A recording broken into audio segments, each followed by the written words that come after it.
Today's episode is brought to you by our friends at BabyLock. BabyLock is excited to introduce the launch of 4 new sewing, embroidery, and quilting machines: the Solaris Vision, Bloom, Aurora, and Allegro.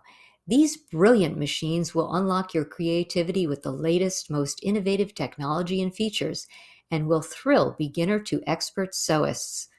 Plus, you will receive hands-on retailer support, exceptional customer service, hundreds of free projects, access to over 1,000 online sewing videos, and more. And for a limited time, when you purchase one of these new machines, you will receive a Get Started kit with notions and accessories to bring your creative vision to life. Visit babylock.com to unlock your creativity.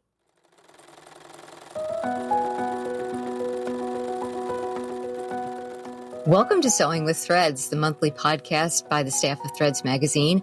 I'm Janine Clegg, the managing editor of production, and I'm joined by Carol Fraser, the editor of Threads. Hi, Carol. Hi, Janine. And we have a special guest, Gilbert Muniz, today. Hi, Gilbert. How are you? I'm well. How are you? I'm good. I want to introduce you to our audience. And Gilbert is a Threads digital ambassador, and he's written a host of exclusive articles for our magazine and for our website. And in fact, he recently finished a 5-part series that you can find on threadsmagazine.com called Designing Sleeves. And I recommend you take a look at it. And Gilbert teaches fashion and sewing classes as an adjunct professor at Houston Community College and has done so for a dozen years. Although at one point he took a 7-year break from the teaching gig at the college to strike out on his own. During that time, he designed garments for private clients, and he conducted workshops on embellishment, surface design, pattern making, construction, millinery. So today he calls service design his happy place, and he loves to do fabric dyeing and painting and screen printing. He highlighted his mastery of this with the strapless dress he created for a Threads Design and Sewing Challenge in 2021. That was great, Gilbert. So I want to start asking you a couple questions here. And the first one is having to do with the series you just finished for us on designing sleeves. Why did you decide to put that 5-parter together for us? You know, I just love sleeves. I think they're sort of this wonderful little addition to any garment that it doesn't really take a whole lot of effort to change, and you can do something really dramatic but not really do a whole lot of effort behind it. And I think that using that basic template, that basic sloper for the sleeve, that you can just kind of like do anything you want with it. And what I wanted to do with that series was kind of hit a bunch of little elements that you could combine in certain ways or, you know, take away if you didn't want it anymore. And just kind of have fun with it. Because I think sleeves can just add a little bit of something extra to a garment that, you know, a lot of sleeves are kind of boring. They just sort of function. You put your arm through it and you don't think about them anymore. But if you just add a little bit of, you know, pizzazz to some design elements, you can easily come up with something original and creative. Did you have a favorite one? You did some folding, you did a flutter sleeve, you did a whole gamut of them. Which one did you like?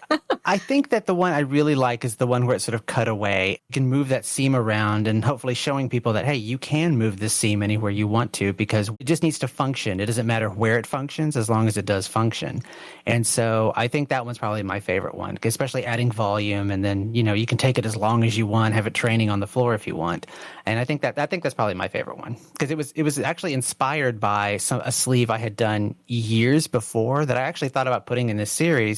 But it was a little bit more involved and it required a lot more structure and it was more costumey.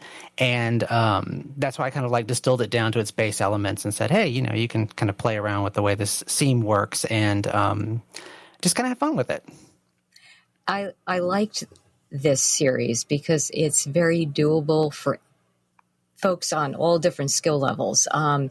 You know, it's not a huge, you're not taking the entire garment, you're just taking a portion of it. And like you said, play with it. You know, we're always impressed at Threads with your enthusiasm and, you know, your ability to just say, why don't you play? So I want to find out from you a little bit more about that. Where do you find your inspiration for for these things? The loaded question. It's everywhere. I don't really think of any like one specific thing. I was sort of fortunate to get introduced into fashion like in the early 90s when sort of was the wild, wild west of design. It was kind of bonkers, colors, patterns. Designers were doing all kinds of crazy things. And then, the late 90s hit and everything was minimalism and simplicity. So like that sort of like weirdness sort of stuck with me. And I think that kind of like just looking at anything and figuring out how I can pull something from it. Just like looking at your background, you have this wall of books, and I'm just looking at like vertical stripes and the way I can paint those on fabric and things like that. So it's never about like, oh, I go to nature or I always look at architecture. It's like, no, what would a flower be in the middle of a Donald Judd sculpture or something like that? It's just looking at everything that you possibly can and pulling inspiration from it. Gilbert, what was your educational background? Were you trained in all these areas of surface design and everything, or is this something that you just took up on your own? I was born in 1855 in a snow-covered hill. Now, I wish I had one of those stories, but really it was more boring than that. Well, my grandmother was a professional sample maker in Houston, and she worked for several Houston-based designers back in the 60s. And my mother at one point was like sewing for other people. And she always used to tell us the stories like, I used to put him in the middle of the bed and used to play with all the scraps of fabric to entertain himself for hours. And I guess that all that just stuck.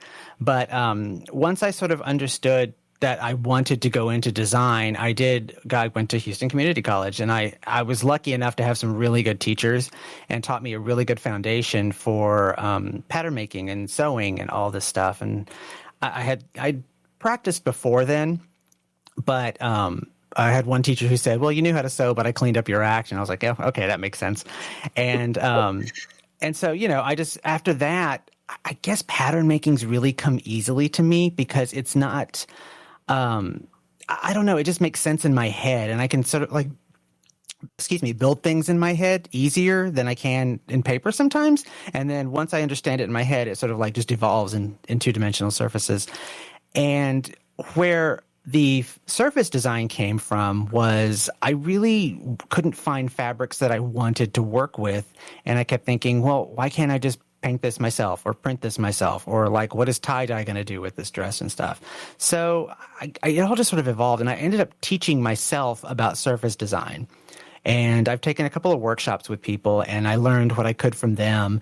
And I just sort of distilled it down into what I really needed to do for what I was doing. And it just sort of all snowballed. And I thought, okay, well, I can make the fabric and I can design the dress. There's no stopping me now. So that's just kind of gone from there. Now, you say you taught yourself. So I'm imagining some kind of studio that you have that, there's just paint everywhere. My studio is about 3,000 square. I'm kidding. It's really my dining room nook. And it's sort of an all-purpose table that does all my pattern making and my surface design. So, I don't have, I really wish I had some million square foot warehouse to work in, but I don't. And I think that sort of made me a little bit more resourceful and trying to figure out what I can do on a surface area that, I don't have a bolt. I can't lay out bolts of fabric and do it. So I can like distilling down what I can do and really concentrating it on just the amount of space that I do have. So I think that's sort of given me a little bit more creativity. Do you also teach the surface design in your teaching, or are you mostly doing pattern work making? At school, I teach mainly pattern making and draping and millinery, of course. But as far as the surface design is concerned, I don't really teach that at school. I depending on schedules next semester, I might be teaching it, but ultimately, no. What I've learned with that class and like surface design classes in general is that when you take it without the pressure of a grade, you sort of have the idea of like more creativity and more experimentation, because when you're in school and you're trying to like get a grade, you're like, okay, I've got to get this color correct. Whereas if you're learning on your own, it's like, oh, this is a happy accident. Let's see what we can do with that. And I do in school, even though I teach a lot of like technical drawing and stuff like that with pattern making, I do I do encourage my students to have a little bit creativity with it because, school is scary for a lot of students. And it really helps to have that sort of like looseness to it. I always call myself like the hippie draper because I'm like, you got to feel the fabric on the mannequin. You can't just follow the rules all the time. And I think that helps the students understand that, it's okay to make a mistake in the beginning.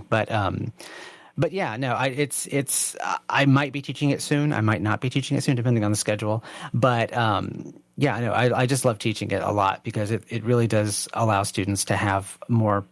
It's just so expressive, and you can have so much fun. And there are really no mistakes because you can always just throw fabric or dye over it if you don't like it. So, and that brings up another thing. I think you are very creative, and I wonder, have you had any examples of designs or surface embellishments that you've done that you are just like, oh, no, that's a failure?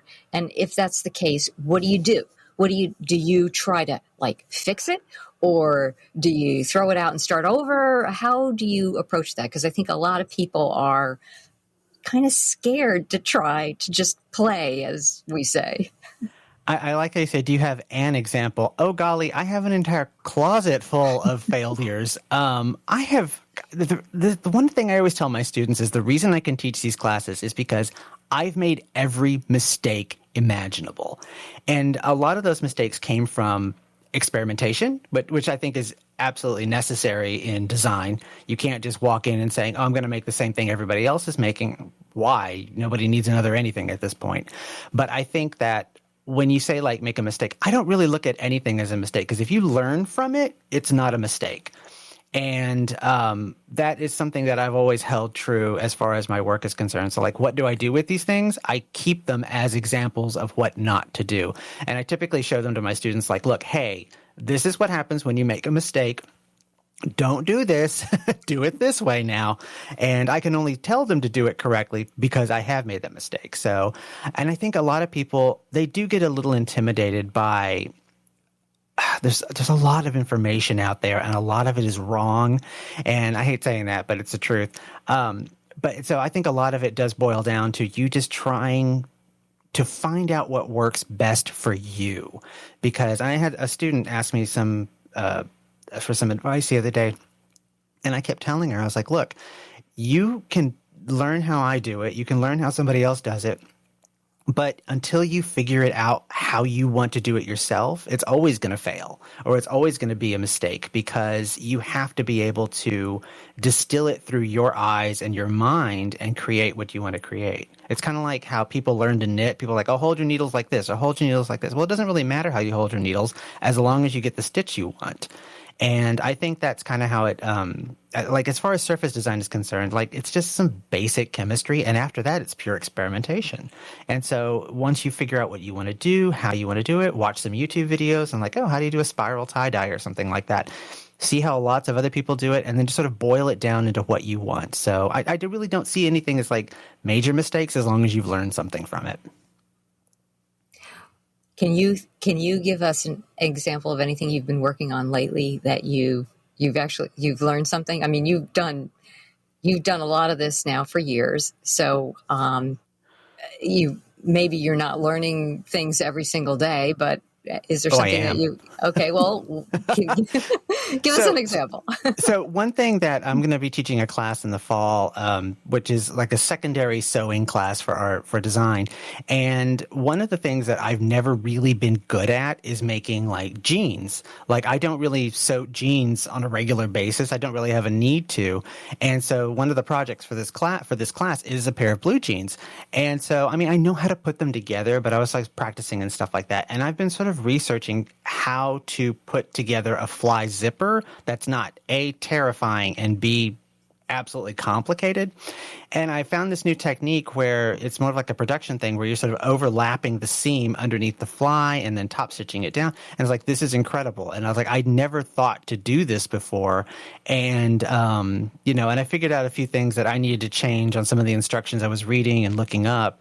And I just sort of came up with like a method that works better for it. And not necessarily like, I've revolutionized it, but just like changing a couple of little measurements and stuff like that. And I think that, when you're learning something, it's so important to do as much research as you possibly can. And that's sort of like how I always look at things. Is like I never just want to dive into something without like, testing the water, so to speak. So I always make it a point to do samples and really focus on like as much information as I possibly can before I sort of tackle it, or definitely try to teach it to somebody else. And one of the things that I really try to do is get it to the point where it's second nature to me. So I've been working on this fly zipper for like a few months now, trying to get it correct. And now I have all the measurements correct, so I can teach it.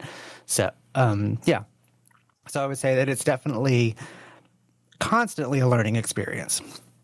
That's really fascinating. I think a lot of people in our audience are interested in reading a set of directions, following them, and expecting to get the exact results, and not realizing that everybody does things a little bit differently, and it might, the project you're working on might require a little adjustment in measurements, or sew from the opposite direction, or layer things together in a different order, if that's how your machine works or how you handle the fabrics better, and that there's nothing wrong with that. It's if the method that you read isn't really working for you, play around until you find a method that does work for you. It's Absolutely. not you that's wrong. It's just like all those pieces aren't coming together in that project.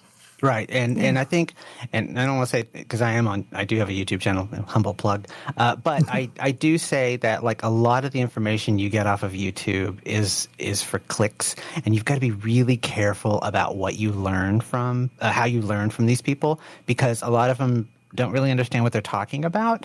And that's why, like, when I made my YouTube channel, I said, I'm not going to do the, hey guys, like, click, and subscribe. I only make sure to just do the videos. I do really step-by-step stuff, which I actually learned from Threads. I have to say, I have to thank Threads for this, because it really taught me how to do step-outs and really how to do clean outlines when I was writing. And I had some really good editors. And they really showed me how to like do this information for people to where it's, you can take it in chunks, you can pause the video, you can do what you have to do, and really do your step outs yourself and figure out what works for you. Because if you dump a lot of information on people at one time, it ends up being really overwhelming and really intimidating. And a lot of people sort of shut down and say, well, I can't sew, or I can't do this, I can't do that. So that is something that I do try to I try to get to that point where I'm teaching people in a very easy step-by-step way. It's easily digestible. And yes, your YouTube channel and your website, stitchingvulture.com, is filled with a whole bunch of stuff, downloadable patterns and videos, and you even have a PDF of fraction conversions to decimals. So there's a lot of stuff out there, and I encourage people to go to Stitching Vulture to take a look at that. And I want to. Are you planning to do a video or anything on the jeans making that you're talking about, or is this strictly for your class? So one of the things that again, another loaded question. So pending time, yeah, I do plan on doing a lot more videos for my channel. I have a lot of millinery videos on there right now, but I do plan on doing more surface design, more construction.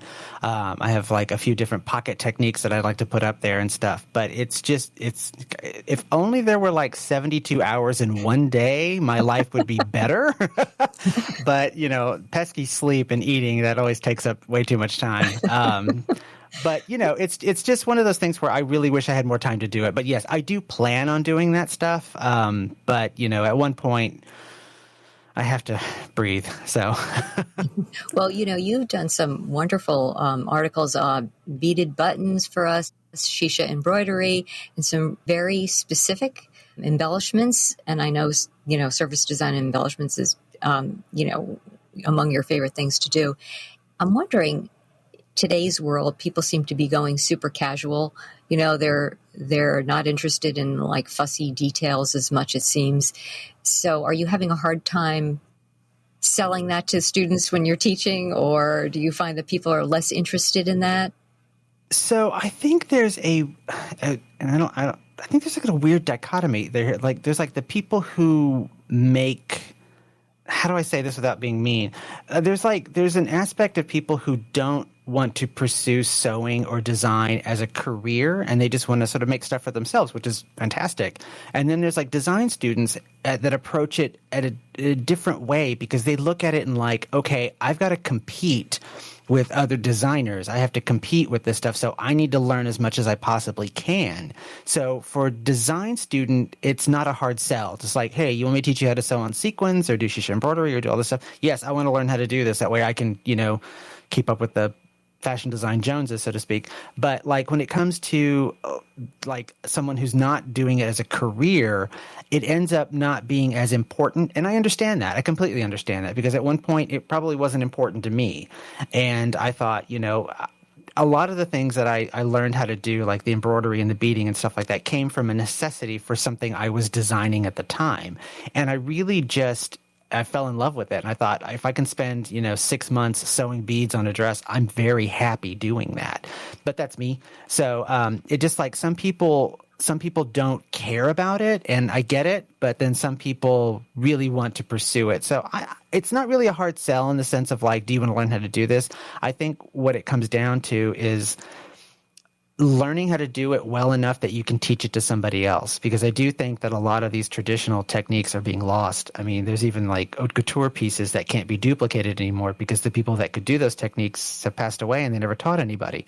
So I do think, and that's sort of my mission, is making sure that to wring my brain dry of all these techniques to teach somebody how to do this stuff. And I think that's kind of how I lean towards YouTube, is at least it's on YouTube so people can learn how to do this stuff. So is there an embellishment technique that you want to learn that you haven't seen much of, and you really want to know how to do this like right now? Like it's on a couture older dress that you've seen and you really, or suit or menswear that you've seen?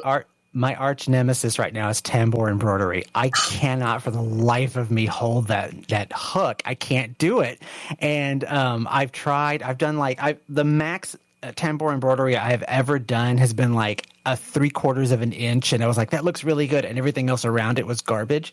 So yeah, no, if there's a lot of techniques out there I'd love to be able to do that I just just out of reach mentally. I just can't I can't focus enough on them to learn how to do them, or like I want to be perfect at it right now and I can't be perfect at it right now, and I don't have time to invest in learning, and it's very frustrating because I want to be perfect at everything.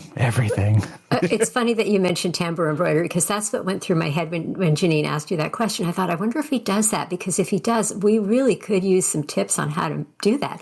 I think it's 10,000 hours of practice. Yeah. I really do think that it's one of those things where you have to do it a lot until you really get the feel, because so much of it is not what you're seeing. It's more what you're doing with your hands, kind of. Yeah, and it's because you're also working behind the work. So everything that you're doing is on the front of the piece, which is underneath. And then it's just like getting that rhythm of holding the hook and twisting it correctly and getting the ribbon. And then like I want to do it for beading and putting sequins and pearls, and it's just like, I can't. It's just my hands don't want to do it correctly. Well, not to get too far into the weeds, but is it better for beading because it should be faster if you get good at it? Is that the idea? Yeah, and it's a lot faster, especially if you're doing chunkier beads like pearls or something like that, where they're actually sitting above the surface of the fabric. You can just because you're working underneath and you pull the tension up behind it, so you can just string beads on that all day long. And once you get the rhythm going, it's like a machine, and you can do embroidery at the speed of light on those with a tambour hook versus doing it by needle. Not that needle's a bad way to do it, because you can get a lot more intricate with a needle than you can with a tambour, because you're sort of limited by sort of like linear shapes. Whereas if I needed to scatter sequins everywhere, I can just do that with a needle and thread. But with tambour, it's sort of in a line. So pros and cons, but yeah, I would still love to be able to do it. All right, it's a goal. Yeah. We'll come back in 6 months and ask you how you're doing with your practicing. I'll do it. Once I perfect it, I will write a Threads article on how to work with tambour embroidery. Right. Thank you. All right, we'll hold you to it. 10 years later. So if somebody wanted to get started designing, doing surface design, or, the things that you love to do, what do they need? What's the background? Do they need classes in like sewing, or should they be taking art classes? Where do they start? So this is kind of a weird thing because I always have, when I'm doing surface design, I'll show examples of my work, and inevitably I get 12 people asking me, how do you do this? How do you get the colors together? And because they always look at my work and think it's perfection. And I always look at my work and think, these are just samples. But the question is always, how do you come up with your color schemes? How do you do this? How do you do that? And the answer is, I just pick colors that are in front of me. So I don't know that having like a major art background is going to help you with surface design. Sure, you can look at things and say, okay, I can draw inspiration from this, and it's important to do that. But I think a lot of it, and it just boils back down to experimentation. And just like, if you like the color hot pink and you like the color navy blue, put them together. And it's not, and we can talk about values and colors and stuff like that. But I think color theory is really nice when you're analyzing art, not so much when you're doing art, because I don't know that people, old masters would have looked at a painting and said, oh, this value is too light. I got to do, they wouldn't have done that. They just picked the colors that they wanted. As far as, learning surface design, I think it's just, jump in, just do a little research, learn your basic chemistry of how the dye affixes to the fabric. And then from that point, just experiment. Even if it's something simple as like buying like a tie-dye kit from the store, or, from one of the major suppliers, just try it out and just experiment and see what you can do. Because I guarantee you, one of the few things you're going to get a result, you're like, I don't like that. But then the next one you do, you're going to be like, that's amazing. I want to do this forever. As far as design is concerned, this is kind of a weird question to answer, because I always say, if you want to learn how to make patterns, you need to go to design school to make patterns. Because one of the problems you're going to run into in learning how to make patterns for yourself is you're going to get a lot of people, like I always go back to YouTube. There's a lot of people on YouTube who don't know what they're talking about because they just want to get those clicks. And they'll teach you how to do something that works for one body type and one size and one person, but it doesn't really work for everybody. And you can learn a couple of things here and there, but ultimately, in order to learn how to make patterns, you need to go to design school. And one of the things I see a lot online is that people will buy a pattern making book, like they'll buy the Armstrong book or the Crawford book. And those are fantastic books if you're in school. If you're not in school, what happens is you read the instructions, you follow everything, and it doesn't fit. And then you're thinking, okay, what did I do wrong? Well, you didn't do anything wrong. But the problem is when you're making a sloper based on measurements, it's designed for a specific body type, a specific bust size, a specific torso length. And then when you put it on you, that's not that bust, that size, or that torso, it ends up being this lumpy, boxy mess. And at that point, that's when you have to start fitting. But the book doesn't tell you that. And then you're like, okay, well, I got my sloper okay. Now I want to start making patterns. Well, you start following the instructions in the book, and what happens is you don't know where you can change things, or you don't know where certain elements can go or where they can't go. And I mean, you want to do a jacket, and you get to the lapel section, and there are like 87 steps to developing a lapel. Well, I can show you how to do it in 5 steps, but the book doesn't tell you that. So I think a lot of it, as far as like fashion design and learning how to make patterns, I really think you need that school setting. I really think you need a teacher holding your hand saying, here's where you can do this, here's where you can't do this, and here's how you can really start to design anything you want. And I don't want this to sound like go to design school, come to my design school, advertisement kind of a thing, but it's the truth. I think that a lot of it boils down to having a really good education with it.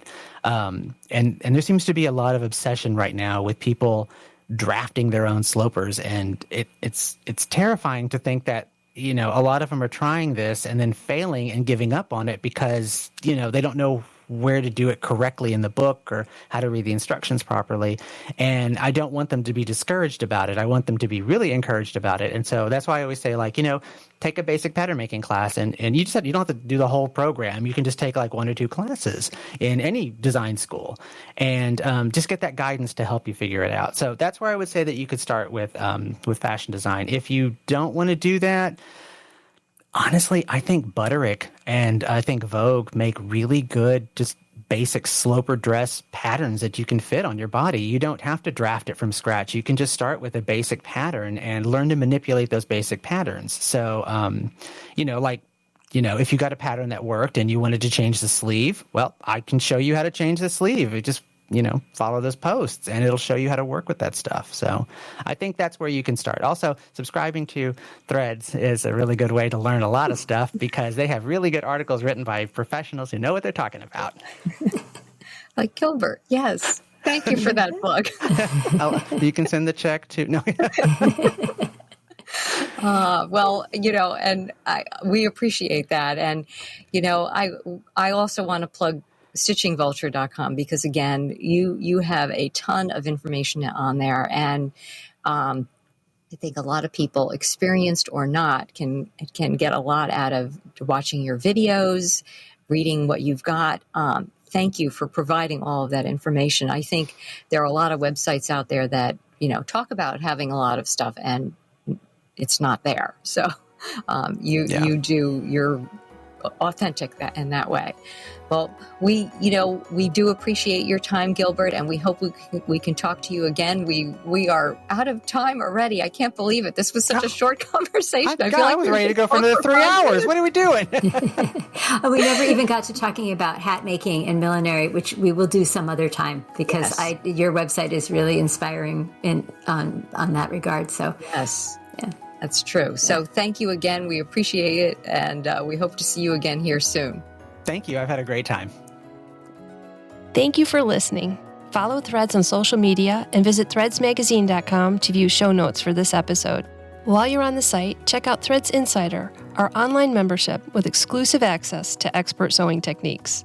Until next time, keep on sewing with Threads.